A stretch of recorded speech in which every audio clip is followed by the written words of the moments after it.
Vengadores, un grupo de jóvenes que tienen una misión y propósito en esta tierra.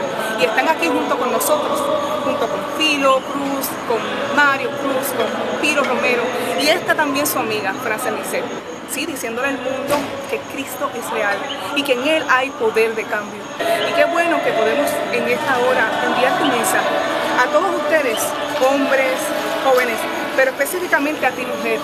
Yo quiero decirte que eres valiosa en el Señor, que no todo está perdido, hay esperanza, en Cristo hay poder de cambio, no estás sola, como yo también, Dios me ha dicho, me ha enseñado a aprender a confiar en Él y a establecer que no estoy sola porque el poderoso gigante está conmigo, así que contigo también. Un saludo desde aquí, desde Puerto Rico, porque sabrá Dios quién va a estar escuchando, quién va a estar viendo este mensaje, así que para ti en el Señor hay esperanza.